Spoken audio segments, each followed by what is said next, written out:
La pasada semana se celebró la 44 Jornada Mundial de las Comunicaciones Sociales, bajo el lema El sacerdote y la pastoral en el mundo digital, los nuevos medios al servicio de la palabra.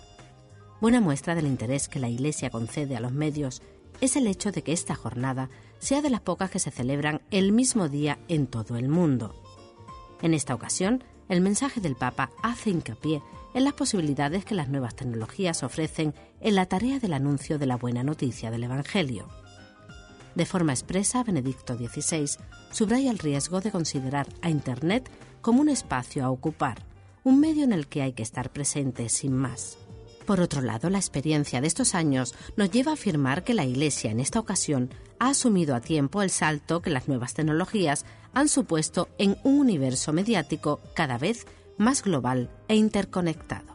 La tendencia es la integración de los medios, por tanto la tendencia es la convergencia de todos los medios en un gran medio de comunicación. Hoy en una página de una corporación multimedia tienes al mismo tiempo las imágenes de televisión, tienes los sonidos de la radio, tienes los textos, tienes las fotografías, tienes los comentarios. La tecnología ha facilitado mucho la presencia de la Iglesia y quizá por aquello que dice intermirífica del Concilio Vaticano II en los primeros párrafos, ¿no?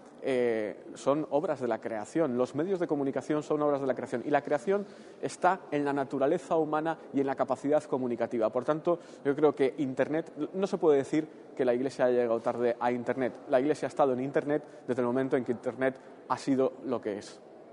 Quienes desempeñan su trabajo en instancias eclesiales dedicadas a los medios de comunicación suelen reiterar una queja acerca de la imagen que se da de la Iglesia en los medios. El debate supera la esfera meramente eclesial y atañe a cualquier comunicador con un elevado concepto de su profesión. No debemos olvidar una cosa, la información religiosa hoy en España, como en Europa, y lo vemos todos los días en los grandes periódicos, incluso en Estados Unidos, vende.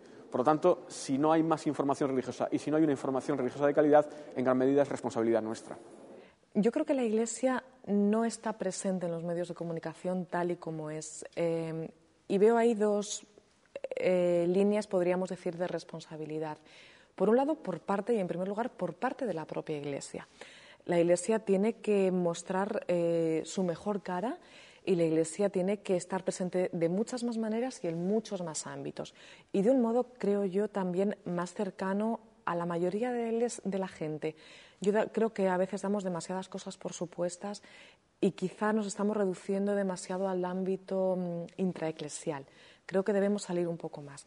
Y por otro lado, creo que también la responsabilidad es de los medios de comunicación que solamente acuden a la Iglesia o reflejan la situación o determinadas cuestiones de la Iglesia en sus medios cuando ocurre algo casi siempre malo. Entonces, ocurren cosas, por supuesto, hay algunos aspectos sin duda mejorables dentro de la Iglesia, pero es que hay tantas cosas maravillosas que no se cuentan que yo creo que sería bueno sacar a la luz por parte de todos, ¿no? De la sociedad o de los medios en general y por parte de la propia Iglesia de un modo particular. Yo creo que la Iglesia tiene un poquito de miedo. Creo que se está contagiando de esa moda que hay, de que cuenta mucho lo laico. Parece que la corriente contra la Iglesia, parece que a la Iglesia parece que le diera miedo de buscar entre los suyos, entre los periodistas con los que puede contar y decir, oye, que propagar la palabra de Dios no es malo, ¿eh? Que además nadie ha sido tan sincero y sobre todo nadie ha tenido un mensaje tan abrasador, ¿no? Y tan fraterno, porque hay que temerle a la palabra de Dios. Yo soy un gran lector de la Biblia y lo digo donde haya que decirlo, y a mí la palabra de Dios no me la quita nadie. Y si lo colocamos como político, pues es el político que menos ha fallado. Hay una eclosión de la información religiosa que está ligada al fenómeno de la presencia de la religión en la vida pública. Si es cierto que lo parece que el siglo XXI será religioso o no será, como dijeron varios filósofos, Molroy, después en la teología Karl Rahner, eso se percibe. Bien es cierto que también se da un proceso de purificación, porque la presencia de la información religiosa hoy en los medios generalistas en gran medida viene dada por los denominados escándalos. Y ese es un problema fundamental que tiene la información religiosa hoy en los medios generalistas, que abordan no solo la naturaleza de la Iglesia desde criterios externos a la naturaleza de la Iglesia, sino que también está derivando la naturaleza de la información religiosa no en el ámbito de la sociedad, sino en el ámbito de la prensa rosa o en el de los tradicionalmente denominados sucesos. Y yo creo que ese es un hándicap que tienen los medios de comunicación, además de la formación de los profesionales que se dedican a la información religiosa. Los encuentros de responsables de comunicación de la Iglesia suelen estar monopolizados por cuestiones relacionadas con las fórmulas que las instituciones eclesiales utilizan para comunicar bien sus mensajes. Posiblemente el testimonio y la coherencia sean los mejores recursos en esta tarea. Es necesario esa formación en el periodista, esa formación teológica. Puede ser importante en cuanto a términos, al uso de los términos, pero es que el testimonio del cristiano lo puede dar cualquier persona que se sienta corazonada, así que no hace falta mucho más. Yo los mayores ejemplos que he recibido de la entrega a los demás no ha sido precisamente de personas muy estudiadas, sino de personas que tenían mucho corazón. No sé si existe una receta para transmitir esto que queremos, que quiero a través de los medios de comunicación. Ojalá yo tuviese esa receta para poderlo hacer bien, desde luego. Lo que sí procuro es pues estar atenta a las cosas que nos interesan a todos, no solamente las cosas que pasan dentro de la Iglesia, que desde luego son importantes y hay que contarlas, sino cosas que pasan en la sociedad y que desde el punto de vista de los valores, las personas, desde el punto de vista de los valores humanos y cristianos tenemos algo que aportar ahí. Entonces es por ahí un poco por donde quiero ir, por donde va mi vida, o pretendo que vaya mi vida, y por tanto el programa. Ahí es difícil de separar, ¿no? Hay una sola palabra, valentía. Ser valiente, decir, pues lo digo, porque creo en esto. O sea, yo me tengo que creer su programa político, ¿eh? Me lo tengo que creer a pie juntillas. Y a lo mejor no me lo cumple. Pues, ¿por qué no voy a creerme cuando se predica amor y se predica fraternidad y se predica ese gran abrazo que significa la palabra de Cristo, ¿no? Como no podía ser de otra manera, tratándose de un debate sobre comunicación, los mensajes del Papa conceden año tras año una importancia vital al lenguaje, al discurso mediático, a los términos a los que los profesionales de los medios suelen acudir cuando de un acontecimiento religioso se trata. El resultado no siempre es el más satisfactorio. Nuestro lenguaje es especializado. Yo creo que los medios de comunicación, por supuesto la teoría de la comunicación, ha hecho un gran esfuerzo en los últimos tiempos por desarrollar formas y métodos de adaptación del lenguaje especializado. Hoy está de moda el periodismo en cuestiones de salud, medicina, biotecnología, ciencia, tecnología. Yo creo que este es un proceso en el que la Iglesia también ha entrado. Pero nuestro principal lenguaje en los medios de comunicación tiene que ser el testimonio. No puede ser la opinión, tiene que ser la información de los acontecimientos, de los hechos, de las vidas personas y de la coherencia de las personas de Iglesia que hacen cosas traduciendo y transparentando el Evangelio de Jesucristo. Hay veces que también desde los medios de comunicación de la Iglesia estamos condicionados por el exterior. Quiero decir, el tema del lenguaje, por ejemplo, habría muchos ejemplos, ¿no? Pero se me ocurre el tema del lenguaje. A veces nos dejamos llevar por ese lenguaje, a veces negativo, ¿no?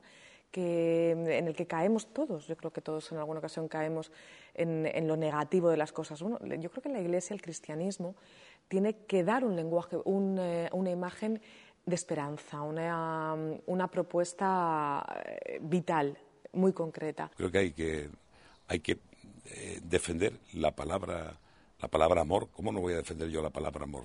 ¿Cómo no voy a defender la palabra fraternidad? ¿Cómo no voy a la palabra perdón? ¿Cómo no voy a...? Claro que sí que hay que defenderlo. Y hay un poquito de miedo. Por encima de las tecnologías, de los medios e incluso del lenguaje está la figura del profesional de la comunicación. En este sentido, también se echan en falta, más veces de las necesarias, personas debidamente formadas en las técnicas y usos de la comunicación, que sepan conciliar su fe con las exigencias diarias del trabajo en los medios. Yo creo que el periodista cristiano tiene que ser ante todo, como ya decía un maestro de periodistas, ¿no? Y cardenal de la Iglesia, el periodista ante todo tiene que ser periodista. Lo que sí es cierto, que por lo menos para mí no se puede separar mi condición de periodista de mi condición de persona. Y dentro de persona, bueno, pues yo soy católica y me gusta los valores con los que trato de andar el camino por la vida, son los valores que me inspira Jesucristo, ¿no? Negamos muchas veces lo que es una evidencia, quizás por miedo a que no nos digan tú eres un mojigato, tú eres un meapila, tú eres un no sé qué, ¿no? Pues a mí, yo cuando leo a cristianos comprometidos, yo nunca hablo de la mojigatería, ¿eh? Hablo de gente comprometida con la palabra. A mí me alegra muchísimo. Caramba, hay alguien que defiende esto, ¿no? ¿Por qué no se va a defender? ¿Por qué tenemos que darle la palabra a otros credos y sin embargo nos avergonzamos del credo del cristianismo? La primera condición, la primera característica, el primer dato del profesional católico es que tiene que ser un magnífico profesional. Por tanto, tiene que ser un periodista, tiene que ser un comunicador, como ahora se denomina a los periodistas que trabajan en muchos medios. Tiene que conocer perfectamente cuáles son las dinámicas, las formas de trabajo, los hábitos, las rutinas de los medios de comunicación. Y en segundo lugar, tiene que conocer también muy bien a la Iglesia y tiene que conocer muy bien la información de la Iglesia y tiene que tener buenas fuentes. Siempre se decía que un buen periodista es lo que son sus fuentes. El periodista de información religiosa tiene que tener buenas fuentes y tiene que poder contrastar la información que muchos outsiders, que muchos extemporáneos de la información religiosa están ofreciendo. Y sobre todo, y en tercer lugar, tiene que tener un criterio. Internet ha hecho posible que cualquiera dé información, que cualquiera exprese una información y una opinión sobre la información. El periodista de información religiosa tiene que tener un criterio, saber qué de esa información y qué de esa opinión se adecua a la verdad o no. El mensaje de Benedicto XVI para la jornada de este año destaca que la tarea primaria del sacerdote es anunciar a Jesucristo.